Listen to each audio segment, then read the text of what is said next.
আসসালামু আলাইকুম রহমতুল্লাহি বারাকাতুহু। আজ বৃহস্পতিবার, চলছে শাওয়াল মাস। আজকের এই দিনে আমি আপনাকে ছোট্ট দুইটা দোয়া শিখিয়ে দেব ইনশাআল্লাহ। আপনার কপাল অথবা সেই ভাগ্য যদি আল্লাহ তাআলা দিয়ে থাকেন, আজকের দিনে আমার সাথে 3বার এই ছোট্ট দুইটা দোয়া যদি পাঠ করতে পারেন, আল্লাহ তাআলা আপনার জীবনের সকল গুনাহ মাফ করে দিবেন এবং কিয়ামতের দিন আপনাকে আপনার যত গুনাহই আছে না কেন সকল গুনাহের জন্য ক্ষমা করে দিবেন। সুবহানাল্লাহ। প্রথম দোয়াটাকে গুনাহ মাফের সর্বশ্রেষ্ঠ দোয়া বলা হয়। সেই গুনাহ মাফের দোয়াটা কি নিয়মে পড়বেন, কখন পড়বেন এবং আপনি কি কি কাজ করলে গুনাহ থেকে দূরে থাকতে পারবেন, সম্পূর্ণ কিছু ইনশাআল্লাহ আমি আজকে এই ভিডিওতে শিখিয়ে দিব আপনাকে। আব্দুল্লাহ ইবনে আব্বাস রাদিয়াল্লাহু তাআলা বলতেন, গুনাহ থেকে নিরাপদ থাকার মতো সমকক্ষ আমল আমি কোনোটিকে আর মনে করি না। হাসান বসরি রহমতুল্লাহ আলাইহি বলতেন, আল্লাহর নিষিদ্ধ বিষয়গুলো থেকে বেঁচে থাকার চাইতে উত্তম কোনো ইবাদত আর কোনো ইবাদত হইতে পারে না। সুতরাং প্রথম কথা হচ্ছে, যেহেতু আল্লাহ তাআলা আমাদেরকে সৃষ্টি করেছেন তার ইবাদতের জন্য, ইবাদত অবশ্যই করতে হবে। দ্বিতীয় নম্বরে গুনাহ থেকে বেঁচে থাকার জন্য চেষ্টা করতে হবে। এই জাহিলিয়াতের যুগে আমাদের চলতে ফিরতে উঠতে বসতে সকল অবস্থাতেই গুনাহ হয়। এমন কোনো ব্যক্তি নাই যে বলতে পারবে না আমার দ্বারা কোনো গুনাহ সংগঠিত হয় না। যার কারণে এখন আমি আপনাকে প্রথম দোয়াটা শিখিয়ে দিব। এই দোয়াটা যদি 3বার পাঠ করতে পারেন, এই চোখ দিয়ে যত গুনাহ করেছেন, এই হাত দিয়ে যত গুনাহ করেছেন, কান দ্বারা যত গান শুনেছেন এবং মুখের দ্বারা যত মিথ্যা কথা বলেছেন, চিন্তা ভাবনা মস্তিষ্ক দিয়ে যত খারাপ চিন্তা করেছেন, ইনশাআল্লাহ সকল গুনাহ মাফ হয়ে যাবে। সেই ছোট্ট দোয়াটা কি? আল্লাহুম্মা গফিরলি যুনুবি ওয়া খাতুআই ওয়া আমাদি। এই ছোট্ট দোয়াটা 3বার পড়েন। সর্বাবস্থায় চেষ্টা করবেন এই ছোট্ট দোয়াটা পড়ার।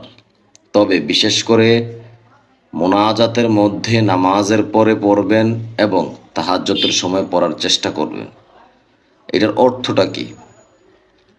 হে আল্লাহ, ইচ্ছা ও অনিচ্ছা সত্ত্বেও যে কোনো অপরাধ করেছি, সবই আমাকে ক্ষমা করে দাও। কি সুন্দর অর্থ দেখেন। গুনাহ থেকে বেঁচে থাকতে আপনি কি কি কাজ করবেন? 1 নম্বরে, এই পয়েন্টগুলো একটু মনোযোগ সহকারে শুনবেন। গুনাহের ফাঁদ থেকে বেঁচে থাকার জন্য আপনাকে নিয়ত করতে হবে।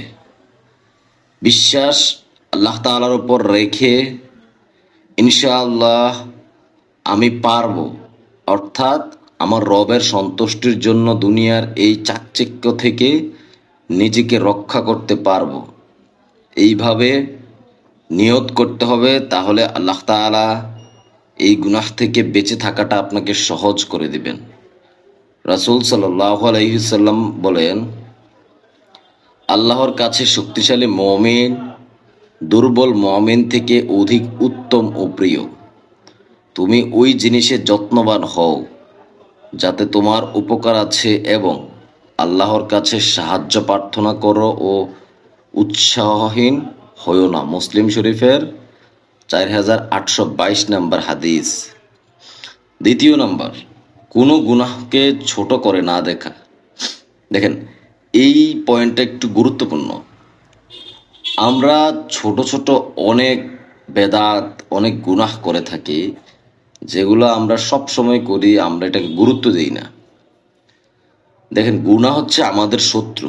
শত্রুর ক্ষেত্রে যুদ্ধের কৌশল হলো শত্রুকে কখনো ছোট করে দেখতে নাই।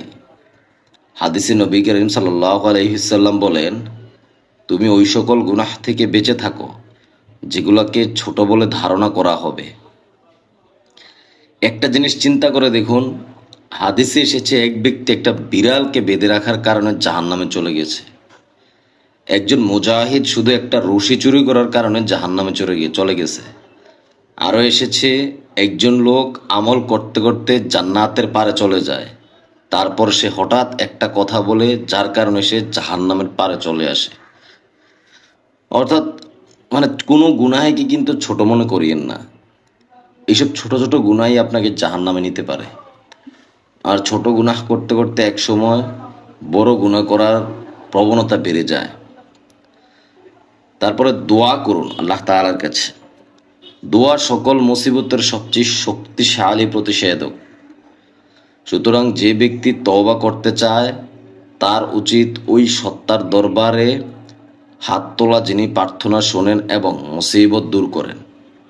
হতে পারে গুনাহ বর্জন এবং পবিত্র জীবন গঠন, এই দুইয়ের মাঝে দূরত্ব কেবল দুটি প্রার্থনার হাত। অর্থাৎ আপনার দুইটা হাতই হইতে পারে পার্থক্যটা তৈরি করতেছে।